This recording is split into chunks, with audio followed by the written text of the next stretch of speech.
मधुमक्खियों के इस झुंड और इनके भिनभिनाने की आवाज सुनकर शायद आप भी इनके पास जाने की हिम्मत नहीं जुटा पाएंगे।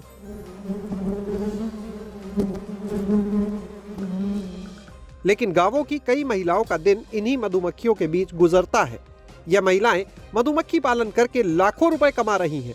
इनमें से किसी ने मधुमक्खी पालन करके अपना घर बनवा लिया, तो किसी ने इसी व्यवसाय से अपने बच्चों की धूमधाम से शादी की है। गांव में लोग अब इन्हें शहद वाली दीदी कहकर पुकारते हैं। यह मधुमक्खी का काम करे रहा, पहले हमारा घर कच्चा रहा सर, अब ये मधुमक्खी से बढ़ गया। लड़का बिटिया का बिहार गौन के घर द्वार बनवाए, पहले साड़ी पहने ना सर, 500 के पहले लागे। लड़का बिटिया का बढ़िया बिहाव की है। मैं इस बक्से का काम करती हूँ मधुमक्खी का, और इसी से मतलब घर से निर्भर है। किसी के हाथ नहीं फैलाने पड़ते हैं, मांगना नहीं पड़ता है, तो अपना खर्च अपने हाथ चलता है।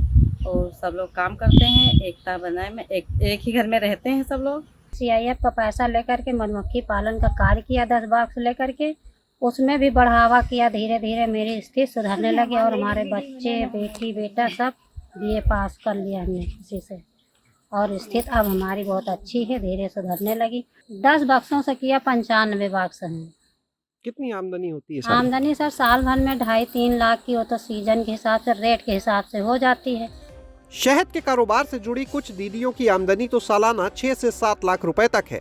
सेलू मऊ गांव में रहने वाली उमा देवी ने मधुमक्खी पालन के काम से न सिर्फ अपना घर बनवाया, बल्कि गाड़ी भी खरीद ली है।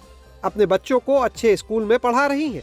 इसी गांव में रहने वाली रामलली का घर कच्चा था, लेकिन मधुमक्खी पालन के काम से जो आमदनी हुई उससे अपने घर को पक्का करवा लिया है। अपने बच्चों की भी अच्छे से शादी कराई है। यह दीदियां कहती हैं कि आज जो कुछ भी है सब इस मधुमक्खी पालन की देन है। इन दीदियों को देखकर अब दूसरी महिलाएं भी इस काम में आगे आ रही हैं। समस्याएं थी, जो समस्याएं इसी से संपन्न हुई। उसमें हमने घर भी बनवाया इसी की कमाई से, लड़के भी पढ़ाया लिखाया, और हमने गाड़ी भी खरीदी चलने के लिए, फ़ोन भी खरीदा हमने इसी की कमाई से। मैं 2018 से मधुमक्खी का काम शुरू किया। पहले मेरा काम छोटे स्तर पर था, बहुत बड़े स्तर पर हो रहा है।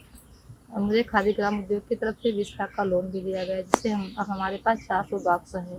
अब हमारी आर्थिक स्थिति बहुत अच्छी चल रही है। हम अपने बेटे को बहुत बड़ा बिजनेस करवा दिए, और हमारी बेटी भी पढ़ लिख कर DLED कर चुकी है। और हमको अब इसी काम के माध्यम से हमको गांव में बहुत सारा सम्मान दिया जाता है। हमको शहद वाली दीदी के नाम से पुकारा जाता है।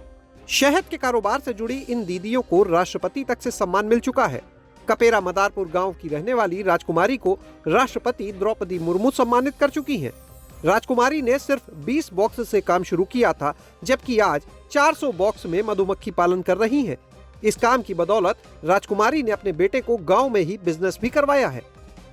हमने कभी नहीं सोचा था इस मुकाम पर हम पहुँचेंगे, वहाँ तक हम राष्ट्रपति सम्मानित किए जाएंगे। हमको बहुत खुशी हुई जब हमको राष्ट्रपति जी ने सम्मानित किया। हमारी गांव में एक हमारी पहचान बन गई है। अब हमें सारे लोग, गांव के लोग और ब्लॉक के लोग शहद वाली दीदी के नाम से बुलाते हैं।